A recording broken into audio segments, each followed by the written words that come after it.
Hi అండి, welcome back to my channel Sreeju vlogs. ఈ రోజు నేను ఇంటి దగ్గర పెంచుకున్న తోటకూరని అయితే కట్ చేస్తున్నాను. ఈ తోటకూరతో తోటకూర ఫ్రై అయితే చేస్తాను. దాని రెసిపీ కూడా ఈ వీడియోలోనే ఉంటుంది. మీరు వీడియో కంటిన్యూగా చూడండి.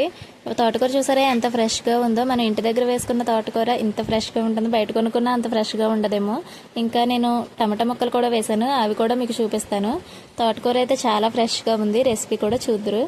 నెక్స్ట్ నేను ఇక్కడ టమాటా మొక్కలు కూడా వేసాను. టమాటాలు చూపిస్తాను చూడండి. ఎన్ని టమాటాలు కాసాయి, ఒక మొక్క కాదు, నేను దాదాపు ఒక 10 మొక్కలు అయితే ఉంటాయి టమాటాలు. ఈ టమాటా మొక్కలని నేనైతే కొని అయితే వేయలేదు. మనం కూరగాయలు కోస్తాం కదా, అలా కూరగాయలు కోసినప్పుడు ఆ డస్ట్ అనేది ఉంటుంది, అక్కడ టమాటా గింజలు కూడా రాలుతాయి. ఆ టమాటా వాటర్ అనేవి నేను మొక్కల దగ్గర పోస్తాను, అవి టమాటా మొక్కలు వస్తాయి. అవేమో నేను తీసి సెపరేట్గా వేస్తాను. చూడండి, ఇక్కడ ఒక టమాటా అయితే పలకమారింది. అసలు మనం వేసిన మొక్కల నుంచి ఏదైనా, టమాటా కాదు ఏ మొక్క అయినా వచ్చినా కానీ కాయ కాస్తే ఆ హ్యాపీనెస్ వేరు కదా, చాలా సాటిస్ఫైయింగ్గా ఉంటుంది.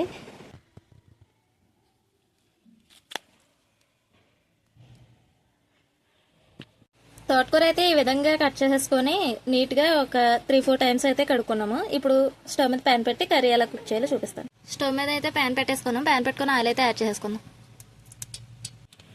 ఆయిల్ అయితే హీట్ అయిపోయింది. ఇప్పుడు కచ్చపచ్చగా దంచుకున్న వెల్లుల్లి రబ్బలు అయితే యాడ్ చేసుకోవాలి. అలాగే దాంతోపాటు జీలకర్ర కూడా యాడ్ చేసుకోవాలి. వెల్లుల్లిపాయలు జీలకర్ర అయితే ఈ విధంగా ఫ్రై అయిన తర్వాత ఎండుమిరపకాయలు అయితే యాడ్ చేసుకుంటున్నాం. అలాగే దాంతోపాటు కరివేపాకు కూడా యాడ్ చేసుకుంటాం. ఈ విధంగా తాలింపు అనేది ఫ్రై చేసుకోవాలి. ఇలా ఫ్రై అయిన తర్వాత మనం ఆల్రెడీ నీట్గా కడిగి పెట్టుకున్నాం కదా తోటకూర, ఆ తోటకూరని అయితే ఇందులో యాడ్ చేసేయాలి.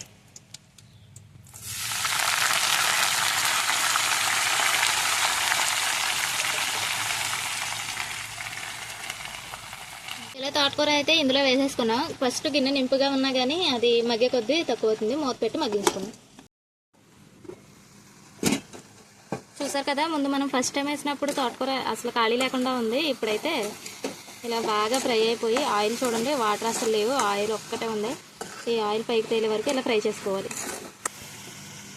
ఇలా తోటకూర ఫ్రై అయిన తర్వాత పసుపు అనేది యాడ్ చేసుకోవాలి. అలాగే ఉప్పు కూడా యాడ్ చేసేసుకున్నాం. సాల్ట్ అనేది యాడ్ చేస్తున్నాను.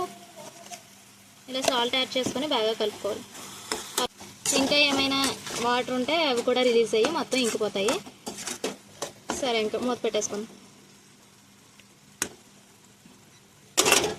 చూసారా, మనం ఉప్పు పసుపు వేసుకున్నాక వాటర్ అనేవి రిలీజ్ అయినాయి కదా. ఇప్పుడు కారం కూడా యాడ్ చేసేసుకుందాం.